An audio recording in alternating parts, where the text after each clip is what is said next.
রূপনগর গ্রামে একটি গরিব পরিবার বসবাস করত। সেই পরিবারে মা, বাবা আর তাদের মিষ্টি মেয়ে মায়া থাকত। মা বাবা অনেক কষ্ট করে তাদের সংসার চালাতো। মা লোকের বাড়িতে কাজ করত আর বাবা অন্যের মাঠে চাষাবাদ করত। অনেক অভাবে তারা দিন কাটাতো।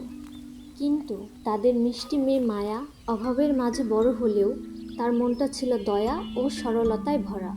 অন্যের উপকার করলেই যেন সে শান্তি পায়। সে সব সময় তার মা বাবাকে এই বলে সান্ত্বনা দেয় যে, আমি একদিন বড় হয়ে তোমাদের সমস্ত দুঃখ দূর করে দিব। তখন আর তোমাদের কোনো কষ্ট থাকবে না। আমাদের সংসারে তখন আর কোনো অভাব অনটন কিছুই থাকবে না। মায়ার মা যে বাড়িতে কাজ করত, সে বাড়ির করতে কোনো কাজ একটু ভুল হলে মায়ার মাকে অনেক কিছু বলে অপমান করত। তারা গরিব ছিল বলে তাদেরকে কোনো মূল্যই দিত না। কিন্তু অভাবের সংসার থাকার কারণে মায়ার মা এত অপমান সহ্য করেও কাজটা ছেড়ে দিত না। এদিকে মায়ার বাবা অন্যের মাঠে চাষাবাদ করত। অনেক সময় সে কঠোর পরিশ্রম করেও যথার্থ মজুরিটা পেত না, কারণ তাকে গরিব বলে কেউই গুরুত্ব দিত না, তাকে অপমান করত, ছোট করত।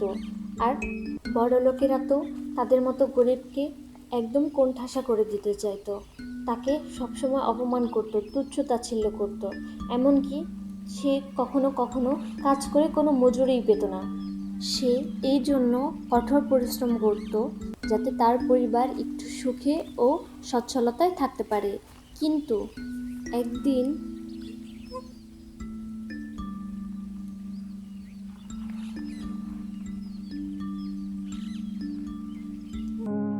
মায়া, কি হয়েছে তোর মা? এভাবে কাঁদছিস কেন?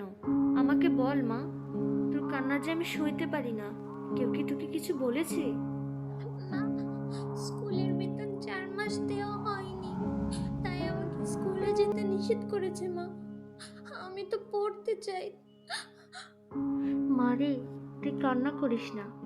অভাবের কারণে তোকে খাওয়াতে পারি না, ঠিক মতো জামা কাপড় দিতে পারি না, আজ থেকে মনে হয় পড়াতেও পারবো না। তুই কোনো চিন্তা করিস না মা, তোর বাবা আসলে আমি বলবো তাকে, যাতে কোনো একটা ব্যবস্থা সে করতে পারে। তুই কাঁদিস না মা। তাতে কি কোনো লাভ হবে মা? বাবা টাকা কোথায় পাবে? আমার তো মনে হচ্ছে আর পড়াশোনা করা হবে না।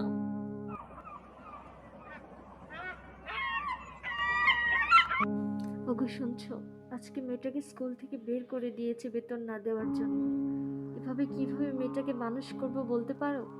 অভাবের কারণে ওকে ঠিকমতো খাওয়াতে পারি না, কোনো চাহিদা পূরণ করতে পারি না।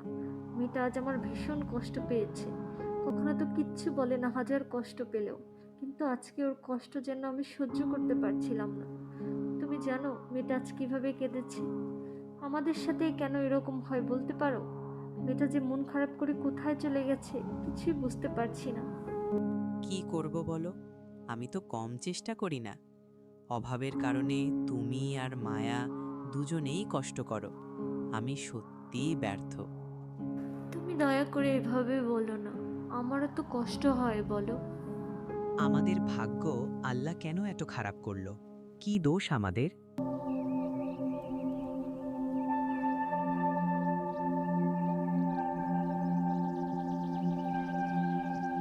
কি রে মায়া, মন খারাপ করে কোথায় যাচ্ছিস তুই? তোকে তো আজকে স্কুলেও দেখলাম না। তোর কি কিছু হয়েছে? আমাকে বল, আমি তো তোর বন্ধু হই। কেন রে মিতু, তুই কি কিছুই জানিস না? ওকে তো স্যার স্কুলে যেতে নিষেধ করে দিয়েছে, বেতন দিতে পারে না বলে। তাহলে বেতন যখন দিতেই পারে না, পড়তে যায় কেন? যত সব ঢং।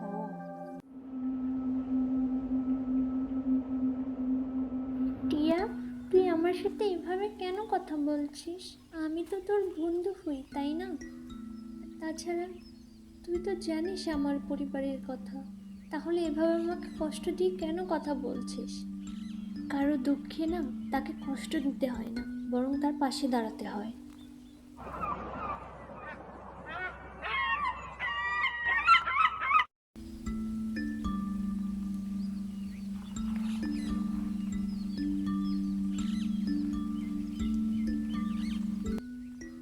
মারে, খুব খিদে পেয়েছে, কিছু খাবার দেবে মা? অনেকক্ষণ যাবৎ হাঁটছি খিদে নিয়ে, দিলে বড় উপকার হয় মা। তুমি যদি আমাকে সাহায্য করো তাহলে আমি তোমার জন্য প্রার্থনা করব, যাতে আল্লাহ তোমার মনের আশা পূর্ণ করেন, কারণ আল্লাহ দুরস্থদের ভালোবাসেন এবং প্রার্থনা কবুল করেন। ঘরে তো মনে হয় না তেমন কিছু আছে, গিয়ে দেখি যদি তাকে কোনোভাবে সাহায্য করতে পারি। আপনি এখানে একটু দাঁড়ান, আমি আসছি। দেখি আপনাকে কোনোভাবে সাহায্য করতে পারি কিনা, একটু অপেক্ষা করুন।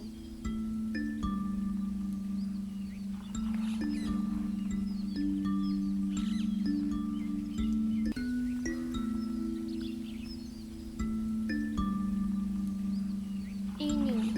ঘরে আসলে দেওয়ার মতন তেমন কিছুই ছিল না, শুধু ওই চিড়ি আর গুড়টুকু ছিল।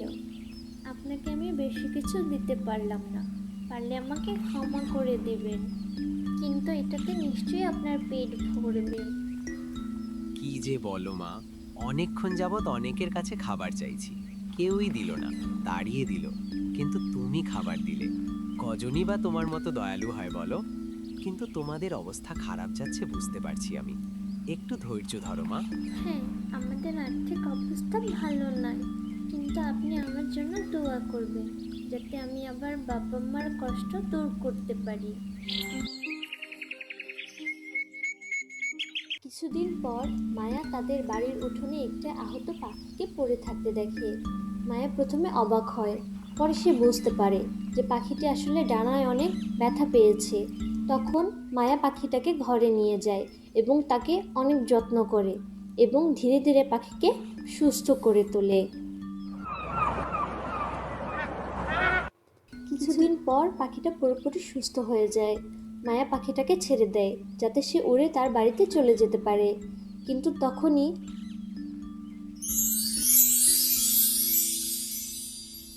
এ কি, তুমি তাহলে একটা পরী? পাখি হয়ে কেন ছিলে তাহলে? আমার তো সব কিছু কেমন যেন স্বপ্নের মতো লাগছে।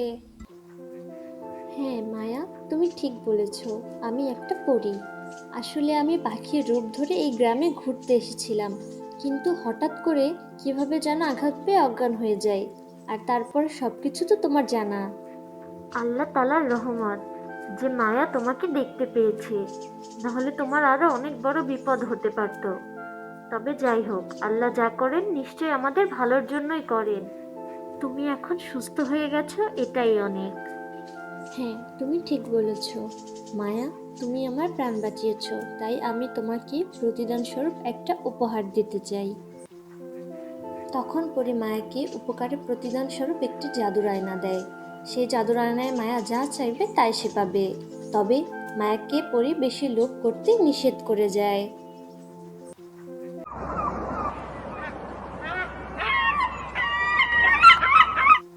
মায়া জাদুর আয়নার কাছে তাদের আর্থিক অবস্থা ভালো হওয়ার জন্য প্রার্থনা করে, আর জাদুর আয়না তাদের অবস্থা সচ্ছল হওয়ার জন্য কিছু টাকা দেয়, আর সেটা দিয়ে তার বাবা একটি মুদি দোকান দেয় এবং ধীরে ধীরে তাদের পরিবারের সমস্ত অভাব অনটন দূর হয়ে যায় এবং তারা সুখে শান্তিতে থাকে।